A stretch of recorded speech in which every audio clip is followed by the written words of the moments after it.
Good afternoon, everyone. Welcome back to another Dojo Live. Today is Monday, August 23rd, 2021, and this is the recap show, episode number 81. Today, we're going to recap last week's shows. We have three shows. Joining me are Kim Lantis in Hermosillo, Mexico, and Carlos Ponce in Cuernavaca, Mexico. Hey, guys, welcome to the Hey, show. good, It's good to good be here, afternoon. and So, it's we good to have. look. It's good to look shorter than Kim too, though. How do I fix this? I don't know. Yeah. It's all right.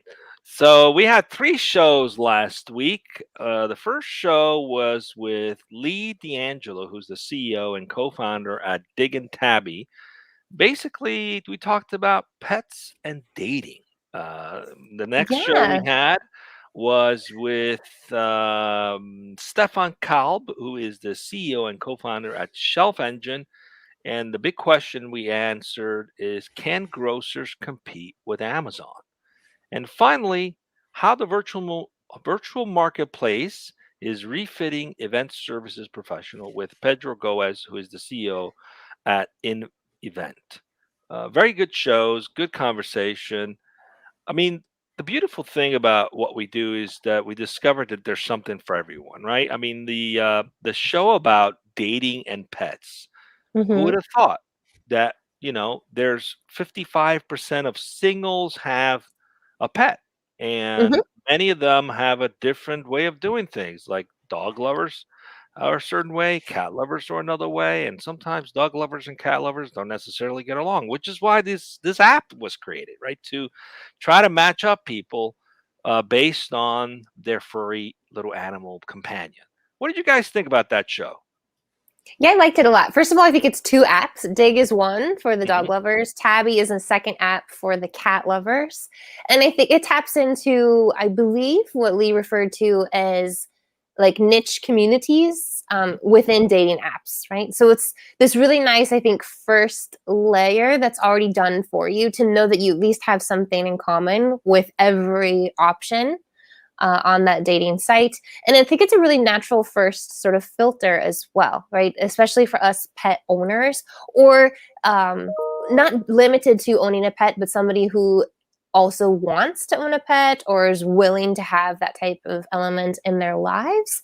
Because for most of us, pets are family, right? And so it's this natural filter that can happen when you're in the dating scene because you're going to have to find somebody who's willing to include that creature in your relationship.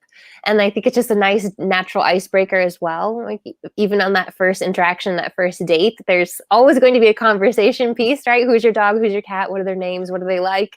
And I think it's really great, really super fun. And then not only that, they went beyond that, right? That's their primary purpose, but they also set up a community, I think, for helping fosters, different shelters and local communities, as well as promotional elements to save money on your pet's needs and things like that. So super smart. I'm into. I dig Yeah. it. Carlos not Well, so into it because he's looking for a birds app. oh yeah. Actually, everyone knows A that. I mean, hamster. It's a hamster, I right, don't. Carla? Guys, you know me. I mean, I don't hate pets. I just hate having one, and I'm very transparent about the whole thing. So I don't think I think that Kim, you're better armed, and Tulio, you're better armed to comment on this particular conversation, which revolved around pets and dating, of course. And I realized that even though the technology behind it and the product might be of interest to a lot of people, and I think it's good, it's going to be great for a lot of people because it's going to solve the problem, right? So it's going to get the convergence points of pets, be it pets, food, travel. I mean, it's always good to. It makes it easier. Make your job of the work involved in finding your significant other.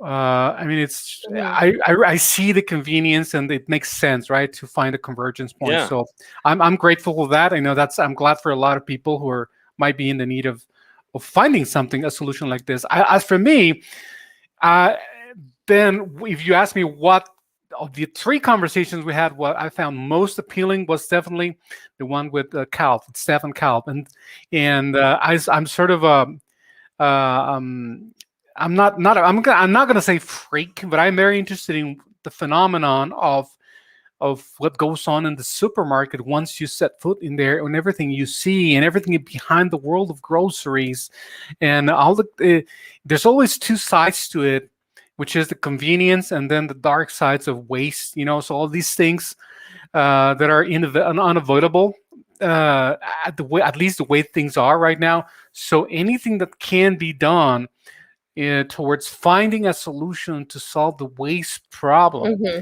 which is what Stefan is doing.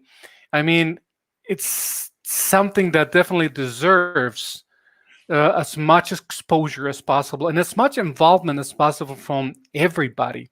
We all go to Right. the supermarket, we all buy groceries, but we all generate waste or contribute to waste in some way or another, right? So I What think I it's very interesting. It's very what Stefan is doing.